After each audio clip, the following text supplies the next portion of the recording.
Hello and welcome to my channel. My name is Brianne Beebe. I'm a high school math teacher and an organization enthusiast. Out of everything that I could possibly organize, my favorite thing to organize is my time. Time is a non-renewable resource. Once it's spent, you can't get it back. So it's something that I just don't ever want to waste. So I've spent time actually figuring out the best time investments, ways that I could spend a little bit of time now to save lots of time later. If you want to know more, make sure you're on the Productive Teacher Toolkit waitlist. That will be opening soon. It's a course that helps you master your productivity as a teacher. But for today's video, we are going to be debunking some productivity myths. These are the things that we believe if we do them, if we know them, that it will help us be more productive, and it's just not true. So let's get right into myth number one, that all distractions need to be avoided. So distractions will take us away from whatever it is that we're trying to focus on, whatever it is that we're trying to get done. So it's only natural that we wouldn't want to have them, and if we could avoid them, why not? But there are some distractions that are pervasive. I'm talking about those internal distractions, the things that are keeping you from being able to really focus. Now, we're not talking about people are making noise, or there's a bird chirping outside your window, or your teacher bestie is running in to tell you all the gossip. We're talking about those internal distractions that will not be ignored. You know those times when you can't stop thinking about something, you just can't focus, you're internally distracted. It's a distraction from the inside, it has nothing to do with your surroundings, but you just can't stop thinking about it and focus on what you're trying to do. Sometimes that's our body's way of telling us that we need to take a break. Sometimes you can't really focus because you're so tired, it's time to take a nap.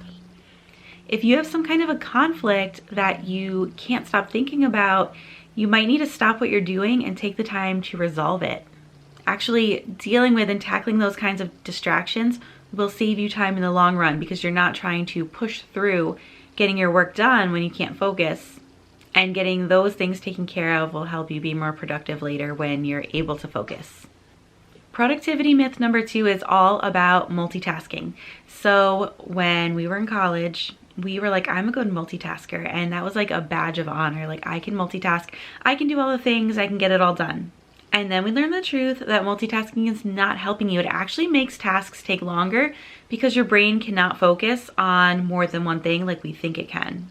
If a task needs your full focus and you're trying to do multiple tasks at once, you're actually task switching, and your brain needs time to catch up in between each task, so it takes you longer. So the myth is that multitasking is not good, and also that multitasking is not completely bad either. There is actually a happy medium when it comes to multitasking. Multitasking is great for those tasks that do not require a ton of focus, like cutting and laminating and printing. I said that backwards. But if you need to print something out, laminate it, and cut it, that is something that you could multitask with. You could do all of those things while watching something on Netflix or listening to a podcast, and indulging in an activity that you enjoy during a task that you do not enjoy makes that whole task a lot more doable and just enjoyable. It makes you want to do that thing that maybe you've been putting off for a while. So multitasking is okay as long as you're multitasking tasks that aren't going to conflict with each other, something that you don't need to put your full focus into. If you really need to be focused and thinking hard about this thing, do not multitask. But if it's something really simple that you can kind of do on autopilot, then having something else going on in the background is totally fine. I feel like when I was in college, it was always like multitasking email, homework, and maybe something else. Those don't go together because you need to focus on the email. You don't want to send it out with typos, misspellings. Even if it's not a terribly important email, like I still would feel horrible if I sent it out with any misspellings, but that's just me being a perfectionist. Our next myth is that procrastination is bad. Even back when we were students in school, we were taught that procrastination is bad and you're not supposed to procrastinate. And when you procrastinate, you're going to make mistakes, not do as well. And we were just taught that procrastination is terrible. However, there's a time and place for procrastination, just like multitasking. Think about the people that do procrastinate. They always come out and say, I work better under pressure.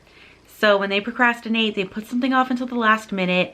Now they have no choice but to get this thing done within this time allotment. And it kind of forces them to really just push through it, get it done. And it makes me think of that saying, done is better than perfect. When you give yourself a lot of time to get something done and you have all this time where you can make your decisions, you don't focus on getting it done as much as you focus on making it perfect, making all the right decisions. But procrastination takes that time away and it makes it so that you just get it done. So as long as it's not a very important task that really does require your best, procrastination's not such a bad thing. In fact, procrastinating creates motivation. That's what usually is what we're missing. When we're presented with a task and we don't want to do it, and so we put it off and put it off and put it off, we're not motivated to do that task. But when we have put it off till the last possible minute, we're now motivated because this is it. We have no other time to get it done. It's gotta happen now. So procrastination is not all bad. Just be careful in choosing what it is that you procrastinate. This next myth is a big one. It's that you're either naturally productive or you're not. And we hear this about other things too. Like you're either naturally organized or you're not. So we kind of grow up believing that we're just not a productive person. We're just not an organized person. We're just not a math person. That's the worst. And all of these things, they're not character traits. They're not part of your personality. They're skills. Skills can be taught and skills can be learned.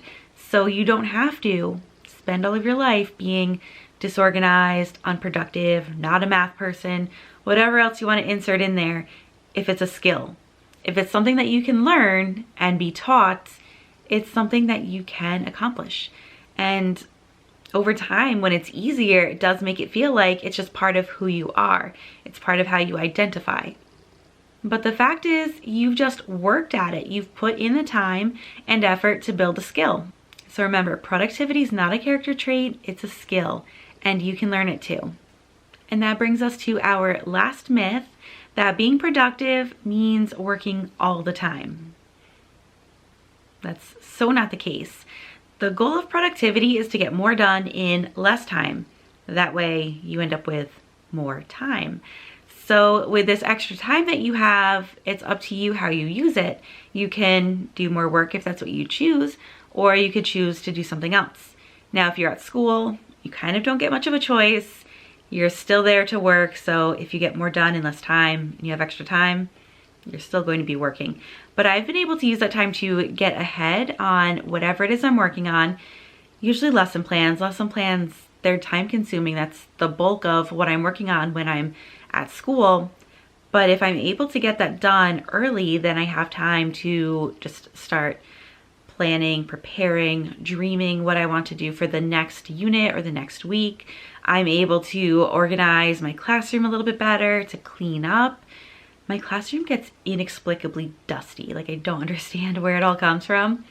It was never like that until my school did construction a couple years ago, but it's crazy how much dust there is all the time. So just having that work done in less time gives me more time where I'm going to be at school. I'm working anyway. I can tackle like little projects and other things going on. I can get to those things that aren't priorities that, you know, you kind of see every day thinking like, oh man, I wish I could fix that or organize that or clean that. I'm actually able to get those things done when I'm able to get more done in less time. But overall, the point of productivity and being productive is not so that you can continue working. If we're talking like real world, if you can get your stuff done in less time, then you have more time for the things that you enjoy and the things that you like. For example, if I'm home, I want to be really productive in how I clean my house so that way I have more time to enjoy with my family and not have to worry about cleaning. So remember, distractions, multitasking, procrastination, they're actually not all bad. And you can learn how to be productive. If you want to learn more, make sure you're on the waitlist for the Productive Teacher Toolkit. The link and everything you need to know will be in the description box. And remember, the whole point of being productive is not to continue working. We want to have free time so we can live our life the way that we want to. That's everything I have for today's video. If you have any questions, please leave them in the comments below. And as always, thanks for watching.